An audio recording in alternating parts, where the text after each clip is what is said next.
Tuhan. Mari kita mempersiapkan hati untuk memasuki ibadah kita. Saya mau persilakan untuk saat teduh sebentar ya, sesaat kita saat teduh.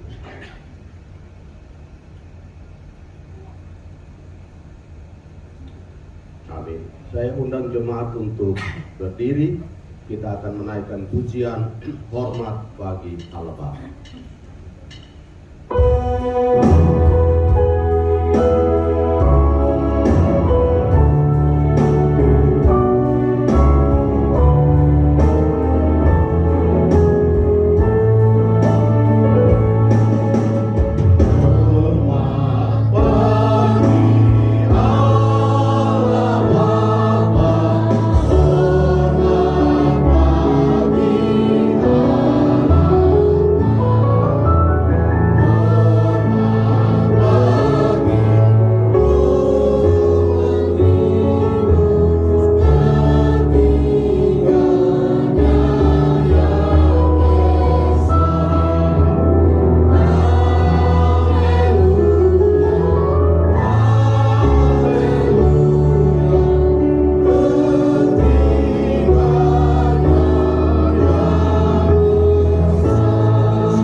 Kita dalam ibadah ini adalah di dalam nama Tuhan yang telah menciptakan langit dan bumi beserta isinya.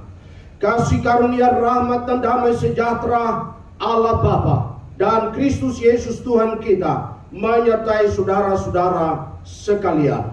Amin. Masih tetap berdiri, kita akan masuk di dalam nats pembimbing yang terambil dari Kisah Rasul pasal 14 ayat yang ke-15. Dengan kita bersama-sama mengucapkan ayat ini 1, 2, 3. Hai kamu sekalian, mengapa kamu berbuat demikian? Kami ini adalah manusia biasa, sama seperti kamu.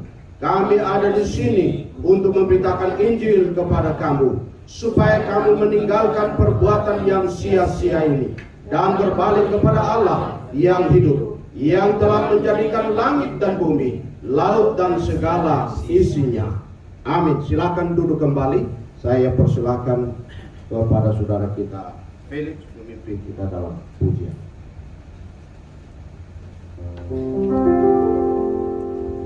Baik, di saat ini kita akan masuk dalam pujian.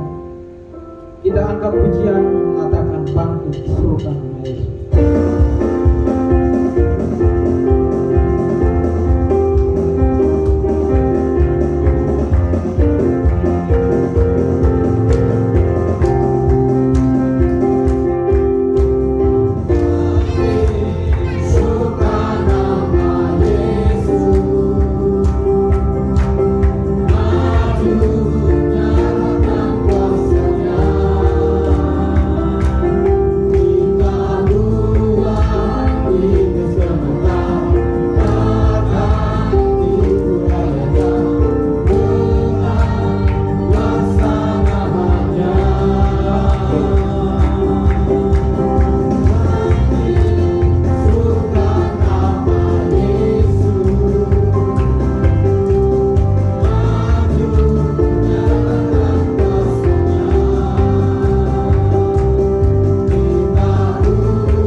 itu baik.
pujian mengatakan segala puji syukur kemuliaan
selanjutnya kita akan mendengarkan kebenaran firman Tuhan. Mari kita mempersiapkan hati kita. Kita angkat pujian yang mengatakan apapun yang terjadi dalam hidup ini.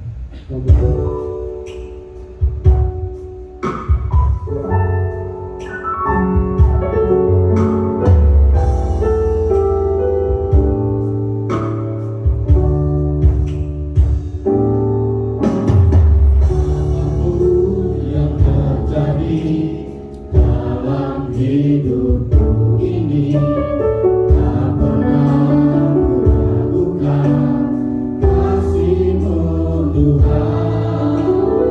Lewat gunung yang tinggi, dalam lembah yang curam, tak pernah kuragukan janji-Mu Tuhan. Apapun yang terjadi dalam hidupku ini, tak pernah kuragukan kasih-Mu Tuhan.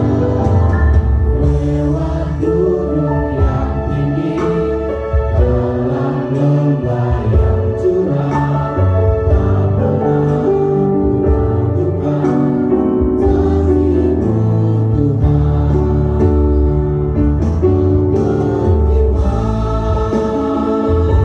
Dan setuhanku, Kau bersabda, dan selamatkanku, tiada yang mustahil bagimu.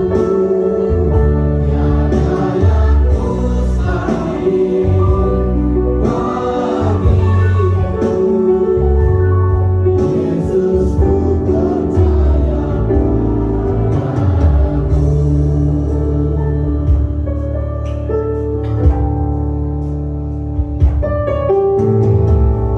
Apapun yang terjadi dalam hidupku ini, tak pernah kuragukan kasih-Mu Tuhan.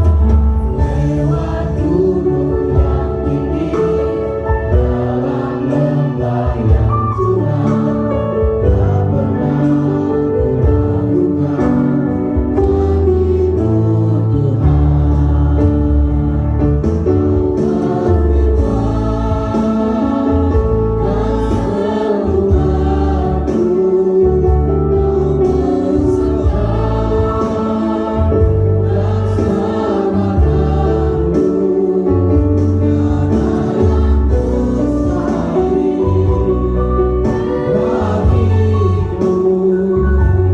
Yesus, ku percaya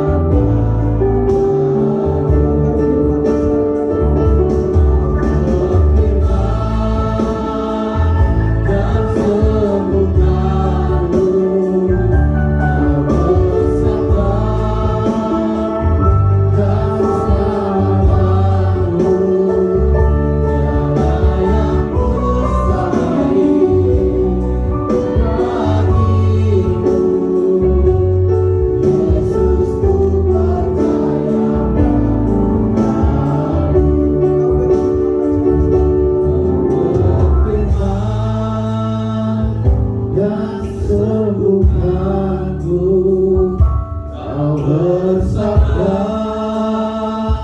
dan selamatkanku, tiada yang mustahil bagimu. Yesus, ku percaya padamu. Berfirman dan sembuhkanku, Kau bersabda, dan selamatkanku, tiada yang mustahil bagimu. Yesus, ku percaya dan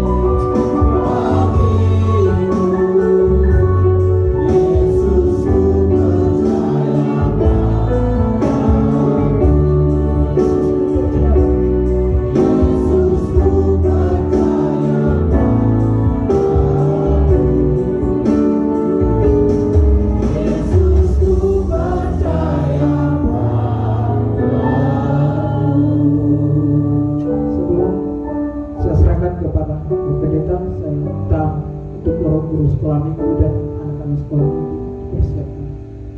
Saya persilakan kepada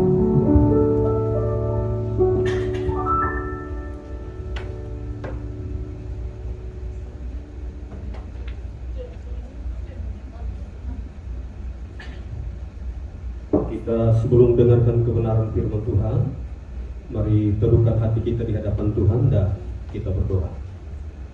Kami menaikkan segala pujian, syukur, hormat, dan kemuliaan kami kepada-Mu. Engkau Allah yang baik, dan hari ini kami menikmati kebaikan Tuhan dalam kehidupan kami. Kami hari ini diizinkan Tuhan berkumpul dalam rumah Tuhan untuk menikmati persekutuan dengan Tuhan.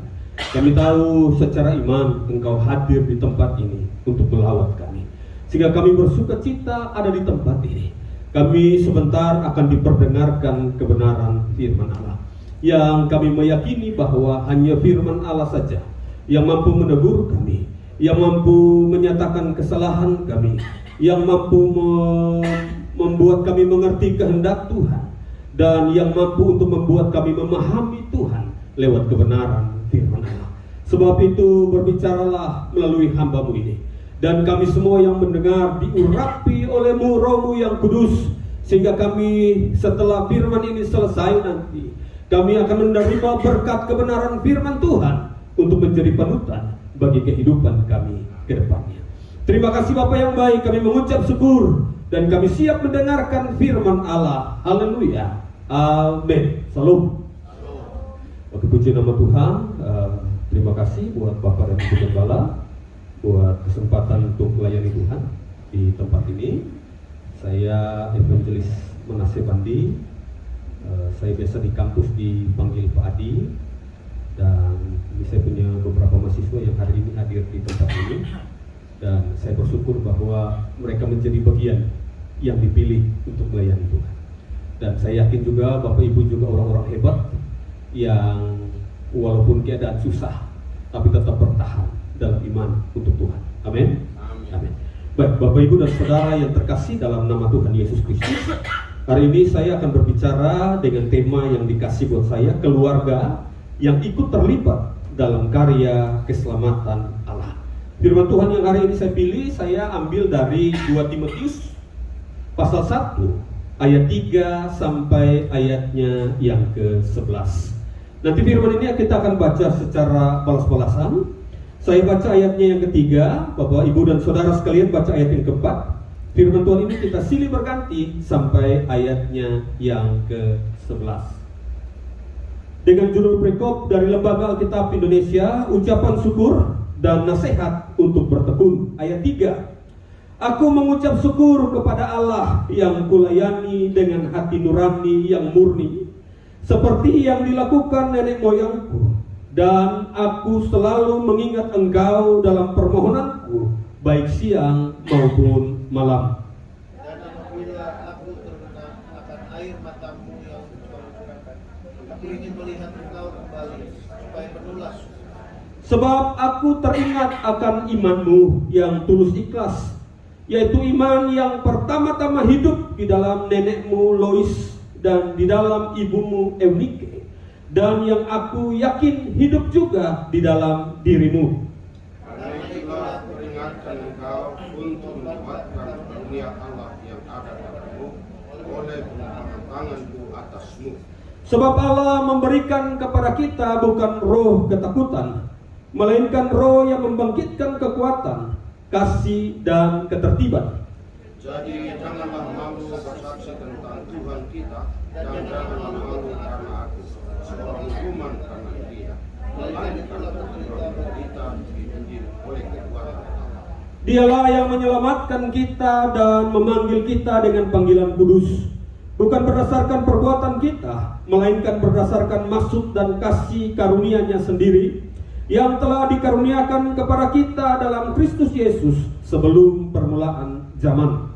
Dan yang sekarang dinyatakan oleh kedatangan Juru Selamat kita, Yesus Kristus, yang oleh Injil telah mengalahkan kuasa maut dan mendatangkan hidup yang tidak dapat binasa. Ayat 11 sama-sama 2-3. Untuk Injil inilah aku telah ditetapkan sebagai pemberita, sebagai rasul dan sebagai guru. Oke, demikian kebenaran firman Tuhan yang telah kita baca hari ini. Kata Tuhan Yesus, kita akan disebut berbahagia apabila kita membaca, merenungkan, dan melakukan firman Allah dalam kehidupan kita hari lepas harinya. Amin. Bapak, Ibu, dan Saudara yang terkasih di dalam nama Tuhan Yesus Kristus, firman ini dituliskan oleh Rasul Paulus dan diberikan kepada anak didiknya yang masih muda hari itu. Anak didik ini namanya Timotius, yang saya cari bahwa kisaran umurnya adalah 20 tahun lebih ke atas, belum mencapai 30 tahun. Dia anak muda yang luar biasa menurut Rasul Paulus. Karena itu, saudara yang terkasih dalam nama Tuhan Yesus Kristus, surat ini dialamatkan khusus untuk Timotius oleh Rasul Paulus. Paulus membuka dengan kata-kata yang indah, yang menggambarkan kedekatan yang sangat luar biasa antara Paulus dan Timotius. Lihat pada ayat yang kedua, dia bilang begini, kepada Timotius, anakku yang kekasih, kasih karunia, rahmat dan damai sejahtera dari Allah Bapa dan Kristus Yesus Tuhan kita menyertai kamu. Artinya dia menggambarkan bahwa ada satu hubungan yang sangat luar biasa. Walaupun Paulus dan Timotius tidak saudara, tapi dalam Tuhan ikatan ini lebih dari hubungan darah. Saya pikir ini hal yang harusnya terjadi bukan hanya dalam rumah tangga Kristen, tapi dalam rumah tangga gereja pun demikian. Bahwa ada hubungan kasih yang mesra antara jemaat yang satu dan jemaat yang lain, yang juga harusnya dipraktekkan itu dalam rumah tangga Kristen. Paulus menggambarkan bahwa dia memakai kata anakku yang kekasih, menggambarkan hubungan yang sangat dekat antara dia dan Timotius. Paulus, Timotius. Ini hubungan kalau kita lihat umur jauh sekali, tapi ada kemesraan, chemistry yang kuat untuk mereka sama-sama melayani Tuhan.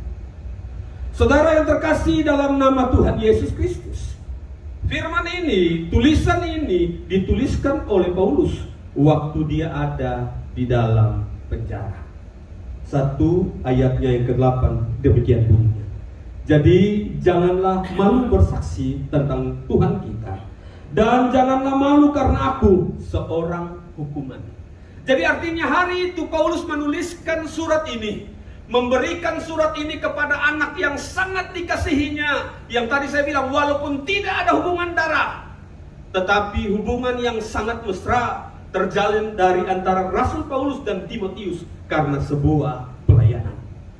Dan di sini dikatakan bahwa Rasul Paulus menuliskan surat ini waktu dia ada di dalam penjara. Dalam kondisi yang sangat tidak baik-baik saja hari itu, dia memberikan surat ini sebagai penghiburan, sebagai kekuatan untuk Timotius supaya tetap bertahan dalam pekerjaan Tuhan. Bahkan kalau kita baca lagi, coba Bapak Ibu dan Saudara dengan saya buka pasal yang keempat dari kitab ini. Pasal yang keempat dari kitab ini, ayatnya yang ke-6 sampai ke-8, itu Paulus menerangkan bahwa bukan hanya dalam penjara, tapi kemungkinannya dia akan dijatuhi hukuman mati waktu dia menuliskan surat ini. Mari kita lihat ayat 6, 7, 8. Kita baca bersama-sama 2, 3. Mengenai diriku, darahku sudah mulai dicurahkan sebagai persembahan, dan saat kematianku sudah dekat. Aku telah mengakhiri pertandingan yang baik. Aku telah mencapai garis akhir, dan aku telah memelihara iman. Sekarang telah tersedia bagiku mahkota kebenaran yang akan dikaruniakan kepadaku oleh Tuhan, Hakim yang adil, pada harinya. Tetapi bukan hanya kepadaku, melainkan juga kepada semua orang yang merindukan kedatangan.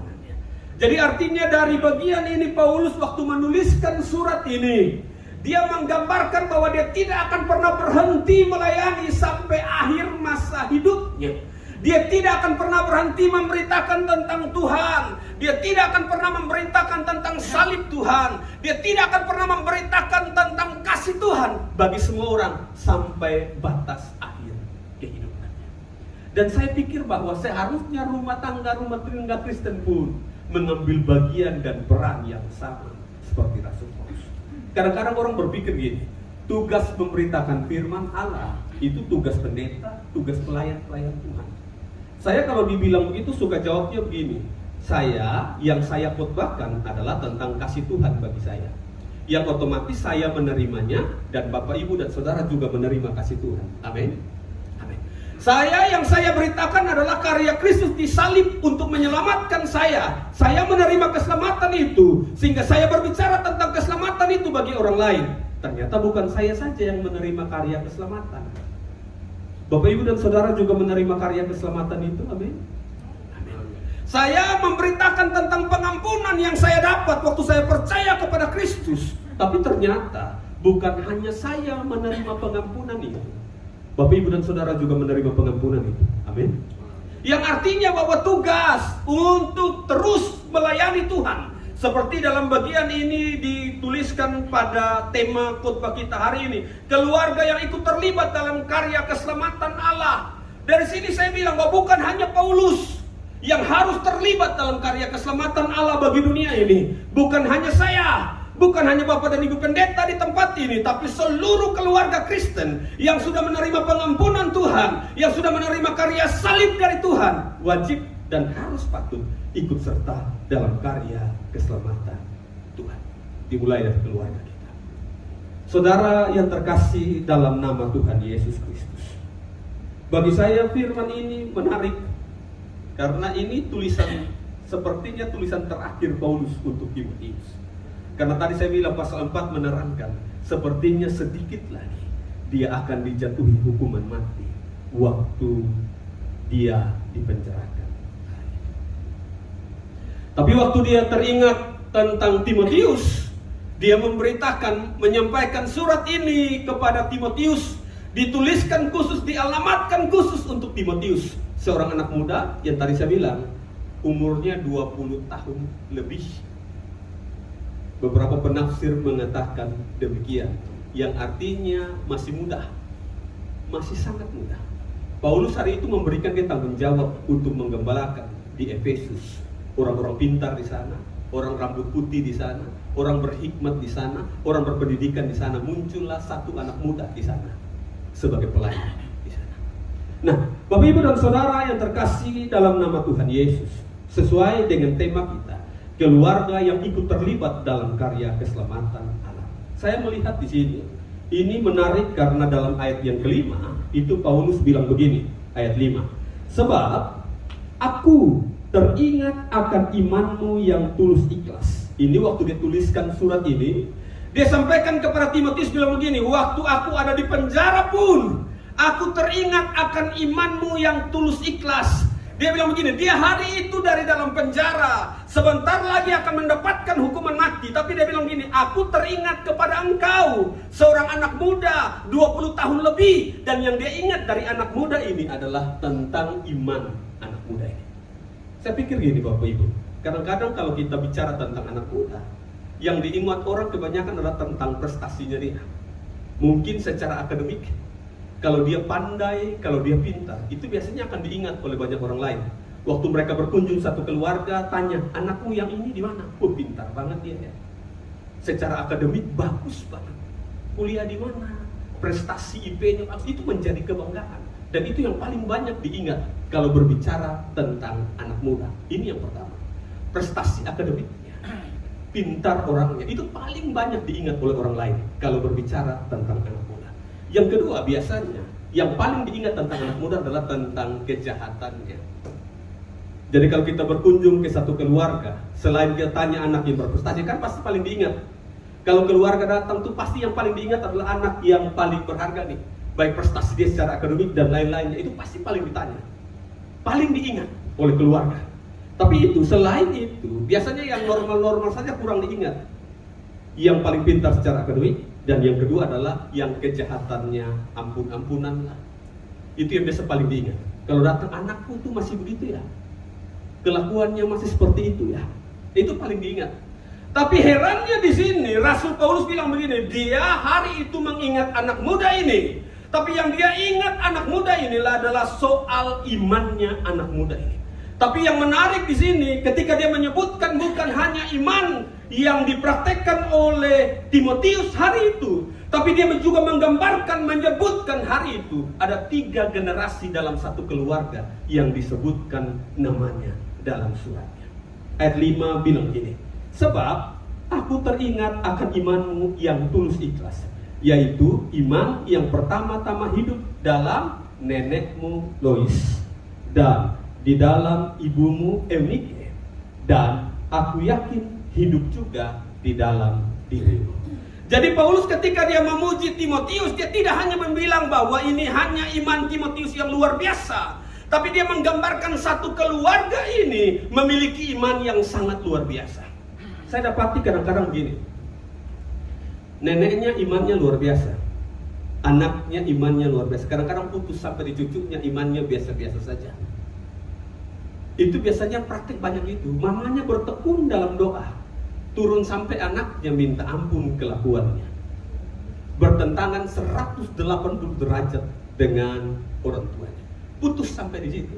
Tapi hebatnya hari itu waktu Paulus mengingat Timotius, dia bilang begini, dia bukan hanya mengingat imannya Timotius, tapi dia menyebutkan satu keluarga dari 3 generasi yang terus-menerus bertahan dalam iman yang luar biasa. Dan saya pikir ini harus menjadi teladan orang Kristen dalam membangun keluarganya masing-masing.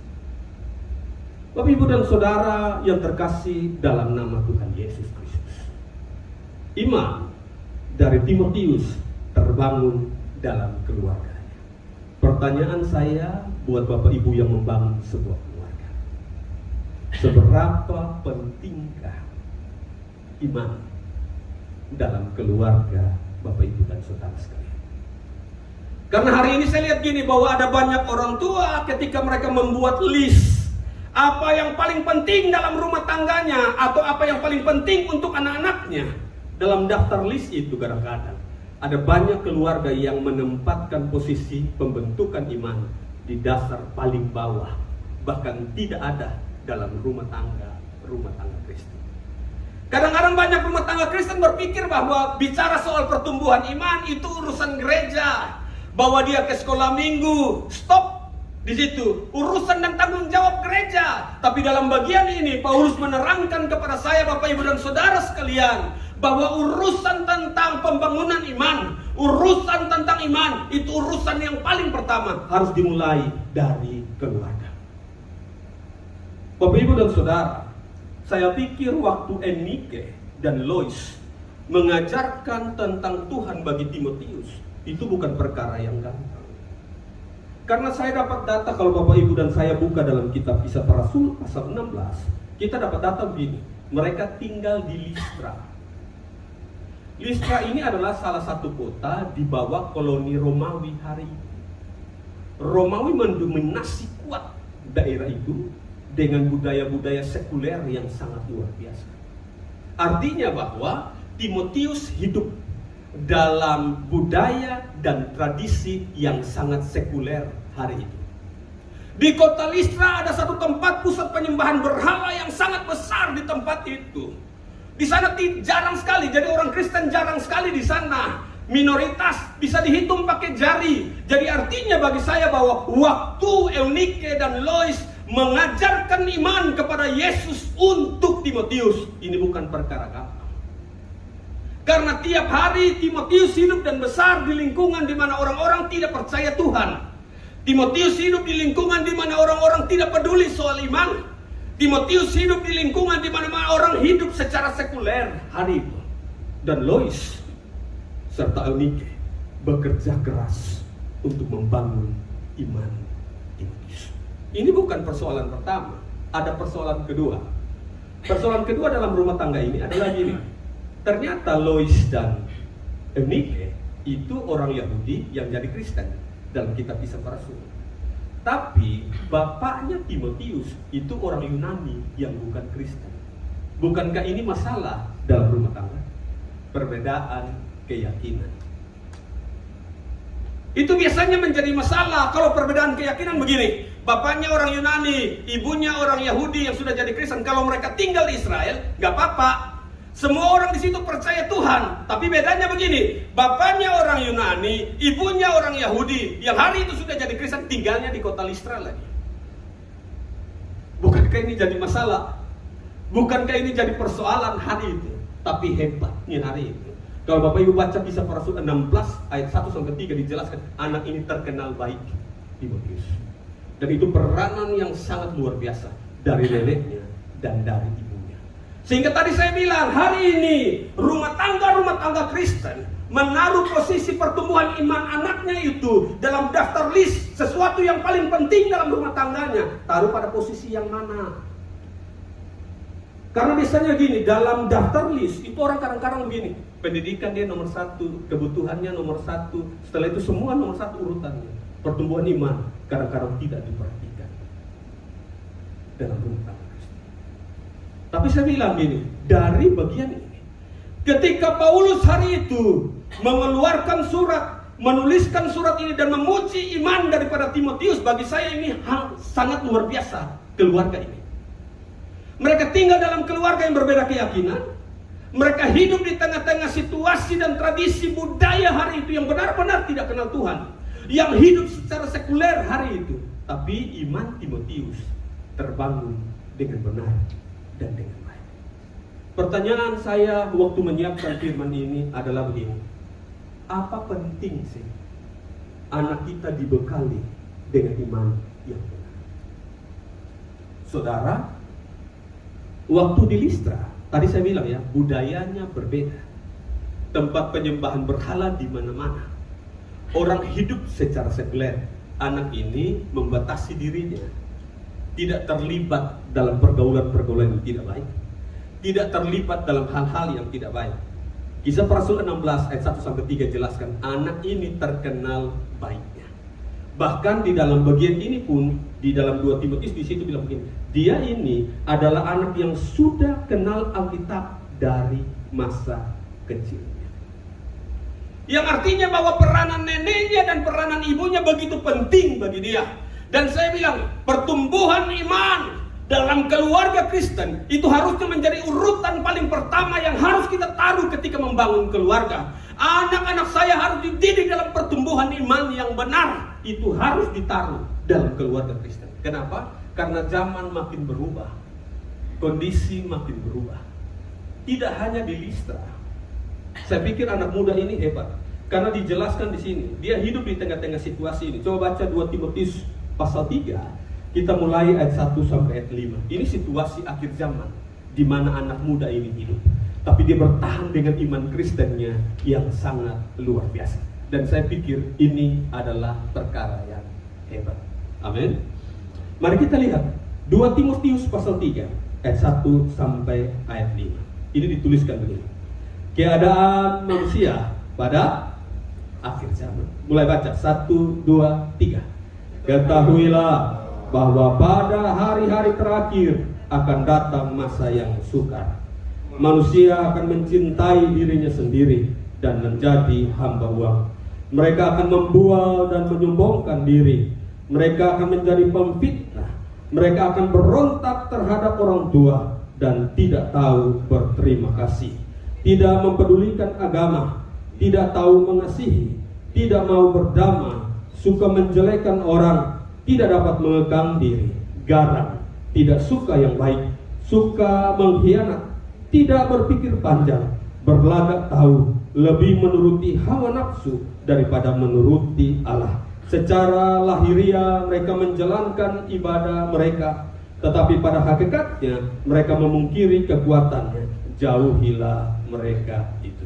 Jadi ternyata begini, bekal iman yang baik akan membatasi, akan memegari Timotius untuk tidak terlibat dalam hal ini, tidak jatuh dalam hal-hal demikian yang dituliskan dalam bagian ini. Dibilang begini, bahwa bukan hanya waktu dia kecil dia hidup di Listra dengan keadaan manusia yang hidup secara sekuler hari itu, dalam keadaan manusia yang tidak takut Tuhan. Anak ini bertahan dari kecil hidup dalam bimbingan firman Allah, dimulai dari keluarganya, nenek sama ibunya begitu bekerja keras untuk anak ini. Karena mereka berpikir bahwa pertumbuhan iman harus ditaruh dalam urutan yang paling pertama dalam keluarga. Dan saya pikir bahwa ini hal yang perlu dirubah dalam rumah tangga Kristen. Karena waktu kita berumah tangga itu kita membangun satu keluarga di mana keluarga baru ini harusnya bisa menyatakan karya keselamatan Allah bagi lingkungan tempat dia tinggal. Dulu di keluarganya, lingkungan tempat dia tinggal, dan bahkan bagi dunia ini. Karena waktu kita membentuk satu keluarga, ikrar nikah kita disampaikan, Tuhan hadir sebagai kepala atas keluarga itu. Amin. Tapi saya bilang, ironisnya hari ini, keadaan ini tidak dipraktekkan oleh banyak keluarga Kristen. Mereka tidak peduli dengan iman dalam rumah tangganya. Saya pikir kalau iman bertumbuh dengan baik, kita akan tetap setia. Kita tidak mudah terjerumus dan diombang-ambingkan dengan keadaan dunia yang begitu berbahaya. Timotius hari itu hidup di Listra, dan setelah ini digambarkan akhir daripada kehidupan manusia. Dia bilang, di mana Paulus, di mana Timotius hidup hari itu, digambarkan ini loh keadaan manusia akhir zaman. Saya Bapak Ibu dan Saudara hidup juga di keadaan itu. Amin. Keadaan itu digambarkan dengan gamblang, dengan jelas hari ini. Ketahuilah bahwa hari-hari terakhir ini, saya dan saudara ada di hari-hari terakhir. Kita menanti kedatangan Tuhan yang kedua, berarti hari-hari terakhir. Dan dia bilang, akan datang masa yang sukar, manusia akan mencintai dirinya sendiri. Banyak hari ini, terlalu banyak. Orang Kristen terkenal dengan kasihnya. Oke, hari ini kalau saya bilang ini, dalam rumah tangga, kalau tidak dibekali dengan iman yang baik, kadang-kadang mengasihinya pun kurang. Bahkan ada bagian firman Tuhan, hari-hari terakhir ini, orang punya kasih itu lama-lama makin dingin. Dingin itu dalam terjemahan aslinya bukan gini, bukan dingin, tapi makin lama makin mengerut dan hilang. Dan ini cara praktek banyak orang hidup hari ini. Karena itu saya bilang begini, bahwa harusnya hari ini waktu Paulus menuliskan surat itu, yang pertama dia ingat dari Timotius, dia bilang gini, aku ingat imanmu, tapi bukan hanya imanmu, satu keluargamu saya ingat. Dan yang saya ingat tentang keluargamu adalah iman mereka yang luar biasa. Harusnya ini juga dipraktekkan oleh keluarga-keluarga Kristen hari ini. Kalau orang lain datang, dia ingat waktu dibicarakan tentang keluarga si Pak A dan Ibu B, yang wah, orang-orang ini orang tuanya adalah orang yang takut Tuhan. Mereka mendidik anak-anak mereka dengan takut Tuhan yang baik dan yang benar. Sebenarnya gini Bapak Ibu dan Saudara yang terkasih, tadi saya bilang bahwa kalau kita mengajarkan secara benar dan terjadi pertumbuhan iman yang benar bagi keluarga kita, terutama anak-anak kita, saya pikir ini bekal yang paling baik yang kita kasih ke dia. Bekal uang, warisan yang kita kasih sebanyak-banyaknya bisa juga buat dia jadi baik, tapi bisa juga dia buat dia jadi rusak. Kan banyak fakta demikian. Orang tua mewariskan harta kekayaan yang berlimpah, anak itu hidup dengan foya-foya hidup dan akhirnya hancur masa depannya. Di penjara lah, di mana-mana. Tapi bagi saya, warisan yang terbaik yang harusnya diberikan oleh keluarga-keluarga Kristen adalah warisan tentang iman yang benar dan yang baik sesuai dengan yang Alkitab bilang. Nah, pertanyaan buat saya, Bapak Ibu dan Saudara yang hari ini duduk mendengarkan firman Tuhan, seberapa penting firman Allah dalam keluarga kita? Seberapa penting pertumbuhan iman dalam keluarga kita? Itu penting. Tadi saya bilang ya, kebanyakan orang berpikir bahwa tanggung jawab untuk pertumbuhan iman, tanggung jawab gereja. Anak-anak saya menjadi tanggung jawab gereja, tanggung jawab pendeta untuk pertumbuhan iman anak-anak. Saya bilang enggak. Karena saya bilang gini, saya dan seluruh pelayan Tuhan di dunia ini, yang kami beritakan adalah soal karya Tuhan Yesus di atas salib untuk saya. Ternyata yang saya dapat tadi saya bilang, ternyata karya Yesus itu bukan hanya untuk saya, untuk Bapak Ibu dan Saudara sekalian kan. Sama, kita menikmati hal yang sama. Yang saya beritakan, yang saya ceritakan hari itu adalah tentang kasih Tuhan. Yang tadi saya bilang, ternyata kasih Tuhan itu bukan cuma saya yang menikmati. Ternyata kasih Tuhan itu juga semua keluarga Kristen menikmati itu. Yang saya beritakan adalah tentang pertolongan Tuhan, tentang pengampunan dari Tuhan bagi saya. Ternyata bukan cuma saya dan sebuah pendeta di dunia ini. Semua keluarga Kristen pun menikmati itu.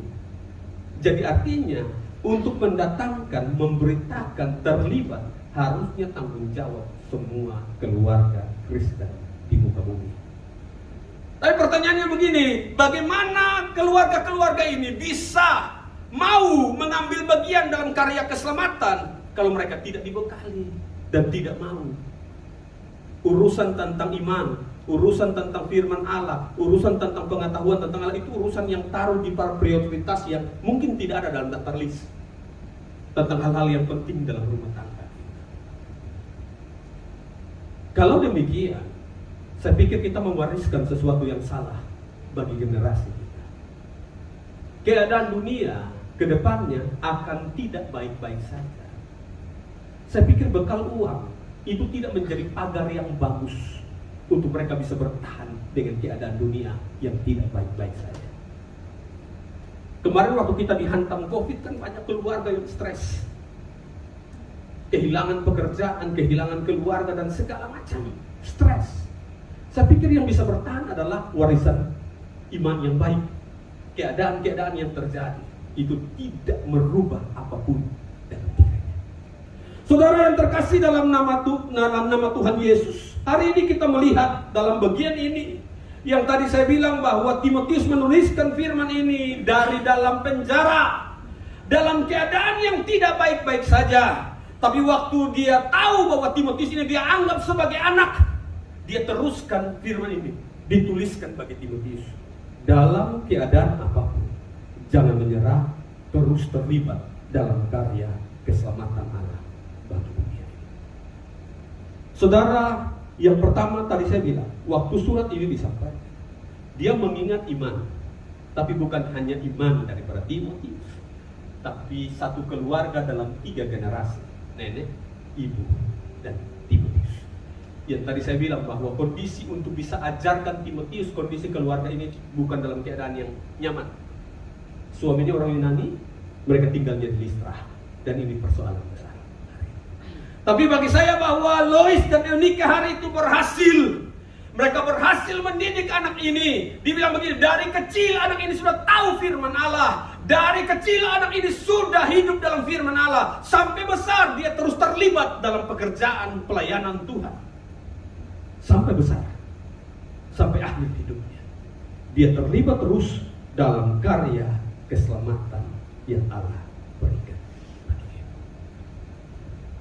Inti yang kedua dari tulisan Paulus dalam 2 Timotius bagi Timotius, yang pertama tadi saya bilang, dia mengingat imannya. Yang kedua, ayat 7 dan ayat 8, dia bilang begini, sebab Allah memberikan kepada kita bukan roh ketakutan, melainkan roh yang, dari ayat 6 ya. Karena itu kuperingatkan engkau untuk mengobarkan karunia Allah yang ada padamu oleh penumpangan tanganku atasmu. Sebab Allah memberikan kepada kita bukan roh ketakutan, melainkan roh yang membangkitkan kekuatan dan kasih dan ketertiban. Jadi janganlah malu bersaksi tentang Tuhan kita, dan janganlah malu karena aku seorang hukuman karena dia, melainkan ikutlah menderita bagi Injilnya oleh kekuatan Allah. Jadi inti pesan yang kedua dari surat 2 Timotius ini adalah Paulus dalam keadaan yang tidak baik-baik saja, yang sebentar lagi akan selesai dalam pasal 4 dibilang mungkin kemungkinan ini ada dapat hukuman mati. Dia tetap berkarya dan dia mendorong Timotius untuk juga tetap berkarya dalam keadaan yang tidak baik-baik saja. Itu penting.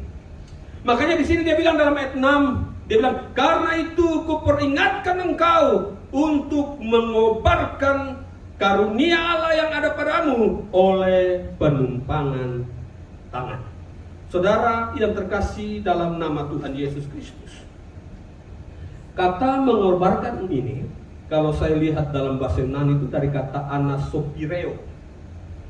Jadi anasopireo ini artinya ada dalam keadaan begini. Kamu berada dalam satu keadaan yang sudah redup dan perlu dikobarkan kembali. Saya baca tadi waktu persiapkan khotbah ini dari pasal 1 sampai pasal 4 dari kitab 2 Timotius. Ternyata ada banyak rekan-rekan Rasul Paulus yang akhirnya meninggalkan Rasul Paulus dalam pelayanannya. Dan itu dituliskan dan dilaporkan kepada Timotius dalam pasal 1 sampai pasal 4 ini. Nanti Bapak Ibu akan temukan waktu dia tuliskan, ada keluarga dan keluarga ini meninggalkan Paulus dan pelayanan. Ada keluarga ini lagi di pasal 4 meninggalkan Paulus dan pelayanan. Kenapa demikian? Saya dapati bahwa hari itu keadaan gini, kekristenan hari itu juga tidak mudah. Waktu kekristenan awal muncul, setelah Stefanus dirajam sampai mati hari itu, kekristenan mendapatkan penindasan yang sangat luar biasa dari pemerintah Romawi hari itu. Sehingga saya bilang gini, memeluk iman Kristen hari itu dalam kondisi kehidupan yang sangat tidak baik-baik saja hari itu. Ada banyak orang pilih, kalau mau aman, tinggalkan kekristenan. Kalau mau aman, tinggalkan imanmu. Kalau mau aman, lepaskan imanmu kepada Tuhan. Dan banyak orang pilih untuk melepaskan.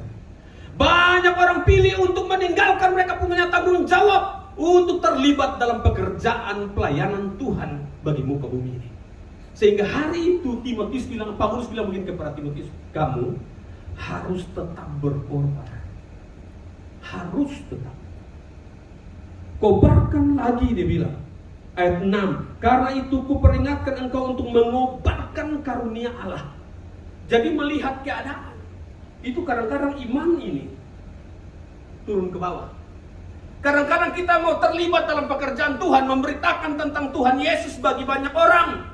Rekan kita, keluarga kita, teman kita. Tapi kadang-kadang keadaan, bagaimana kalau saya diberitakan dan saya ditolak? Bagaimana waktu saya diberitakan dan akhirnya saya dijauhi? Bagaimana waktu saya memberitakan tentang Tuhan dan mereka mencemooh saya? Ada banyak orang tidak mau terlibat karena persoalan-persoalan demikian. Kekristenan hari ini untuk tetap membicarakan tentang Tuhan, taruhannya nyawa hari itu. Tapi Paulus bilang kepada anak muda ini, tetap kobarkan kamu punya semangat. Dan semangat ini harus juga menjadi semangat saya, Bapak Ibu dan Saudara sekalian, apalagi keluarga Kristen di muka bumi ini. Semua orang di muka bumi ini harus mendengarkan tentang Kristus. Semua orang di muka bumi ini harus mendengarkan tentang kasih Kristus yang besar. Semua orang dalam muka bumi harus menerima, harus percaya dan harus tahu tentang pengampunan yang sudah Kristus kerjakan di kayu salib untuk dosa manusia. Visi dunia ini diberikan Tuhan untuk kita. Efesus pasal 2 ayat 10. Coba kita buka kebenaran firman Tuhan tersebut. Kitab Efesus pasal 2 ayatnya yang ke-10.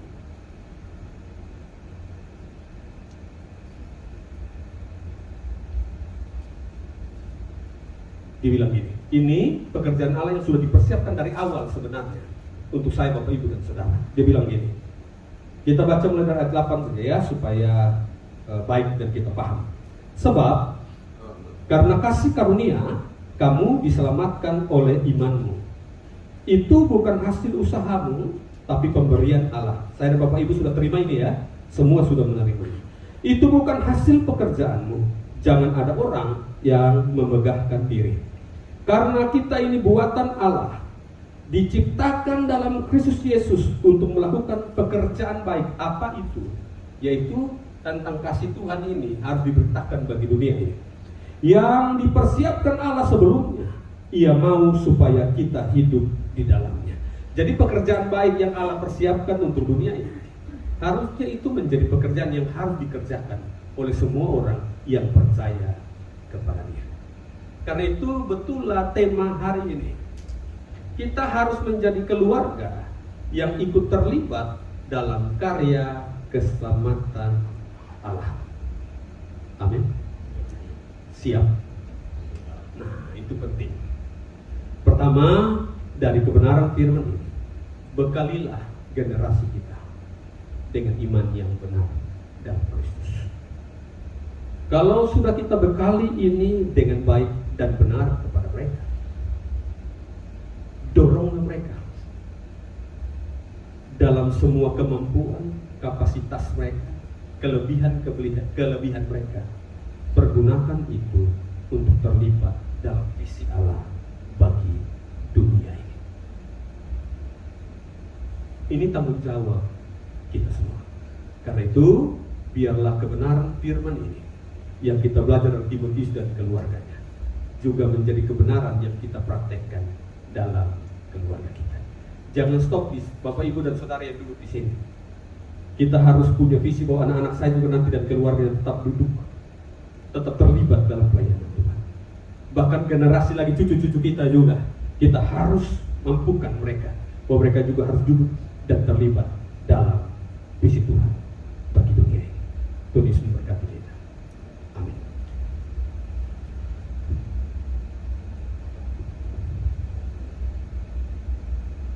Kita akan berdoa untuk kebenaran firman Tuhan pada saat ini. Tapi sebelum itu saya jemput Bapak Mama bangkit berdiri, Bapak Ibu dan Saudara bangkit berdiri. Kita naikkan pujian firman tadi ya. Kau berfirman, apapun yang terjadi dalam hidupku ini, tak pernah kuragukan kasih Tuhan. Haleluya.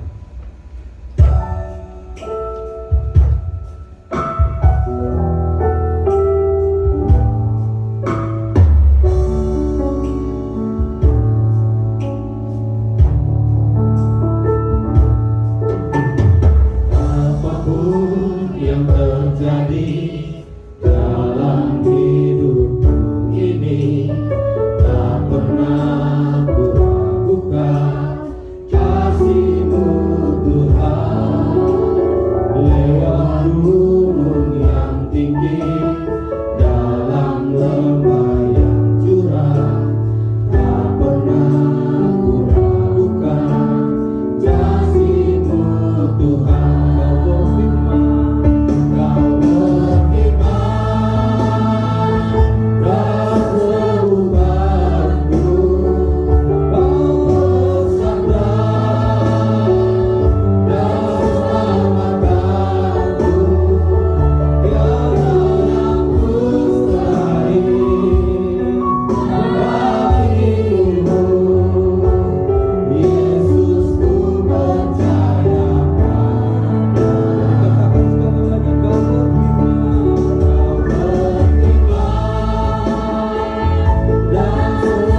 di rumah Tuhan siang hari ini. Anak muda, orang tua, dalam keluarga kami masing-masing menghadap Tuhan. Terima kasih firman-Mu hari ini mengingatkan kami kembali. Kami harus jadi anak muda yang bertumbuh imannya secara benar sama seperti Timotius. Kami berdiri di hadapan Tuhan sebagai keluarga, suami istri, anak kami. Kami berdiri harusnya kami menjadi sama seperti Lois dan Eunike serta Timotius. Dalam keluarga kami menghadirkan Tuhan, taruh Tuhan menjadi prioritas dalam keluarga kami, untuk menjadi benteng yang akan membentengi kami terhadap keadaan dunia yang tidak baik-baik saja hari ini. Hari ini firman diberitakan bagi kami. Kami mengerti, kami memahami. Keluarga tempat ini, masing-masing kami, keluarga-keluarga Kristen, masing-masing kami, anak muda yang berdiri tempat ini, kami mengambil komitmen untuk mau terlibat dalam karya keselamatan Allah bagi dunia ini. Lewat kapasitas yang Tuhan berikan bagi kami, lewat talenta dan kemampuan yang Tuhan berikan bagi kami. Kami mau berbicara tentang kasih Tuhan yang sudah kami nikmati. Kami mau berbicara soal pengampunan Tuhan yang kami sudah nikmati. Kami mau berbicara tentang pertolongan Tuhan yang kami nikmati dalam kehidupan kami. Karena itu tolong kami, supaya kami berkobar terus. Keadaan tidak mempengaruhi kami, situasi tidak bisa menekan kami untuk tetap berkobar memberitakan tentang Tuhan bagi keluarga kami, lingkungan kerja kami, lingkungan tempat tinggal kami, dan bangsa dan negara ini. Terima kasih Tuhan. Hamba menutup khotbah hari ini dengan ucapan syukur. Roh Kudus memampukan kami untuk bukan hanya menjadi pendengar saja, tapi menjadi pelaku firman yang setia. Amin. Tuhan memberkati kita.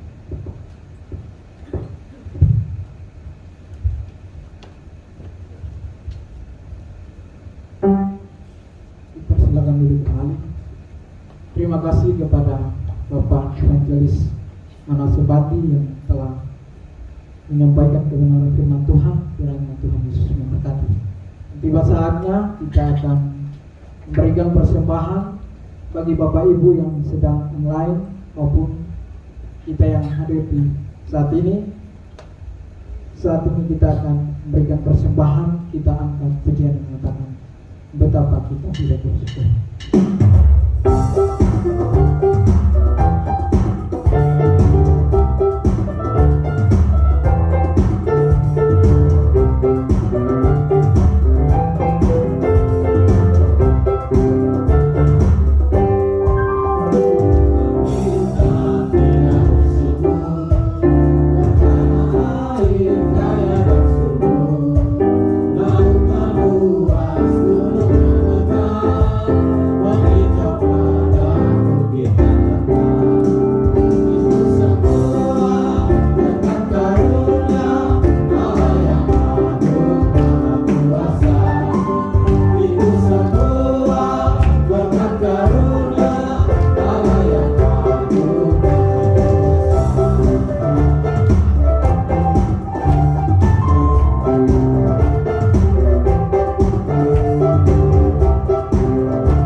Bersyukur buat anugerah dan kebaikan-Mu dalam hidup kami.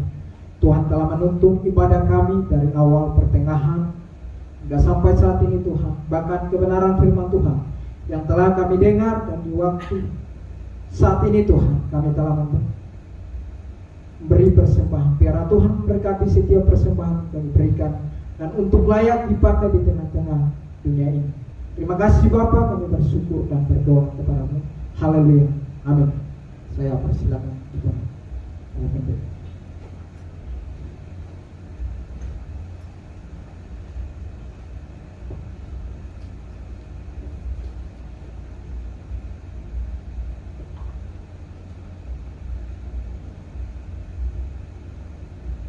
Saya undang jemaat untuk berdiri dan kita akan bersama-sama untuk mengaku pengakuan iman rasuli kita bersama-sama dengan orang-orang Kristen dari segala abad, dan mengaku pengakuan iman rasuli dengan berkata demikian.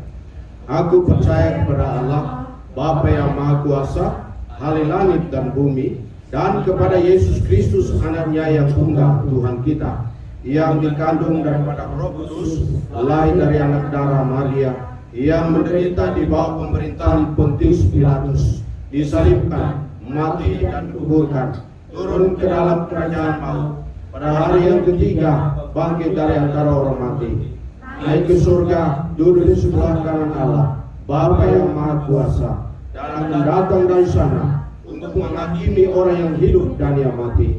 Aku percaya kepada Roh Kudus, gereja yang kudus dan am, persekutuan orang kudus, pengampunan dosa, kebangkitan orang mati, dan hidup yang kekal. Amin. Silakan dulu kembali.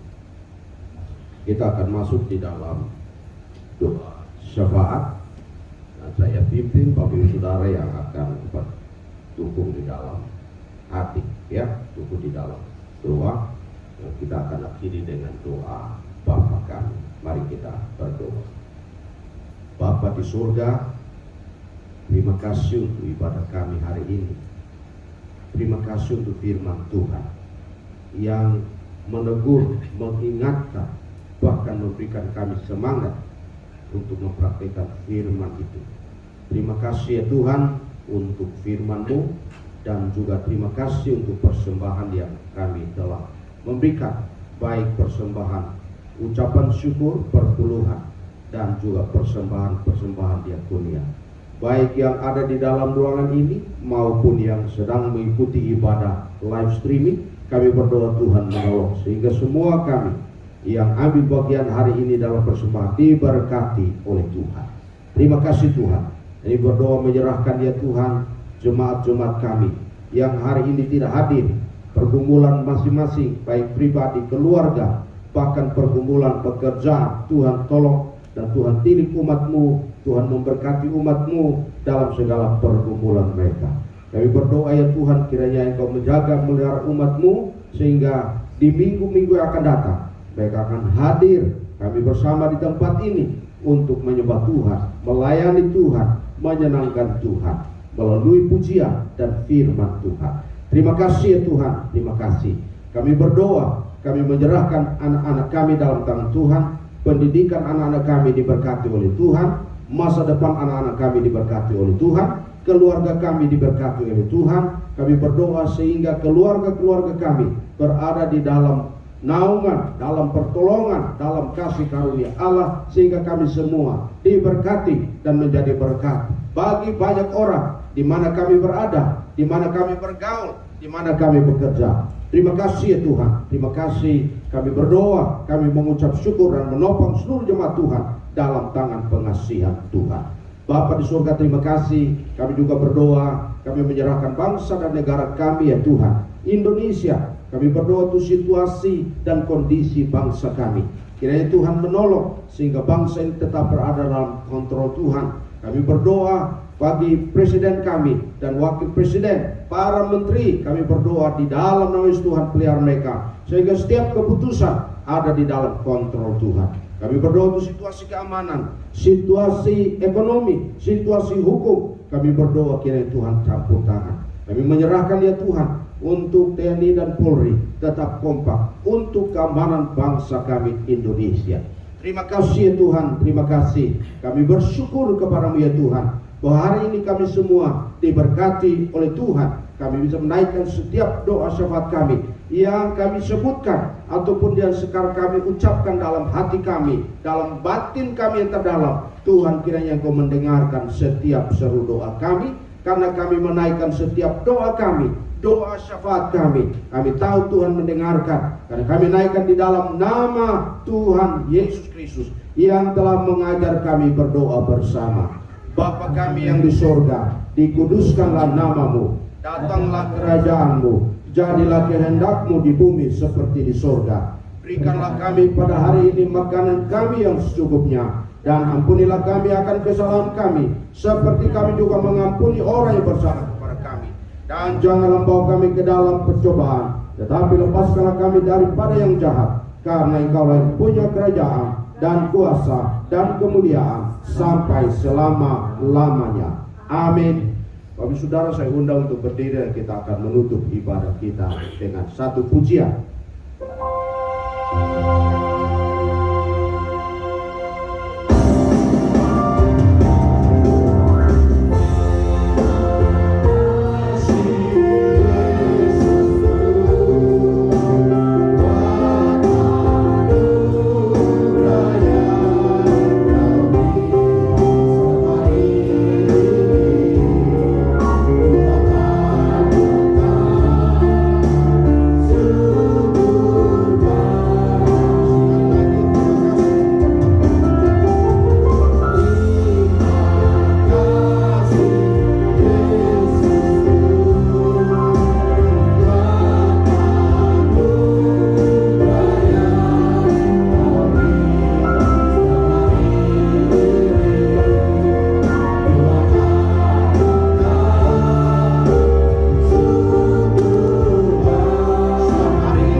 Dari ibadah ini ya Tuhan, kami bersyukur. Sebentar kami akan kembali berpisah dari tempat ini, yang jauh dan dekat.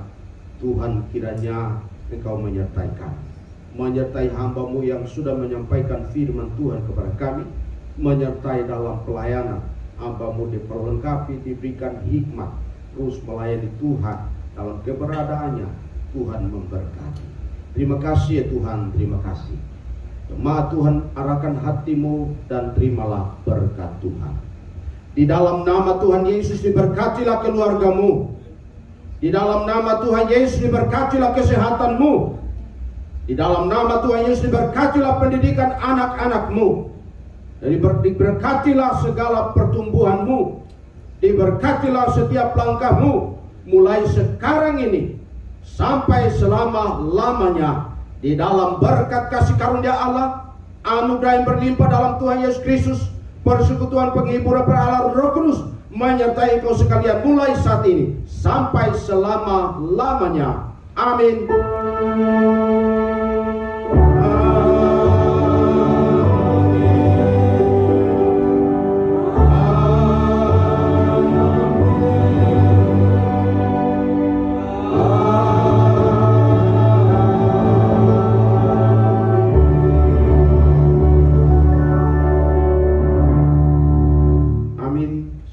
Duduk saat teduh.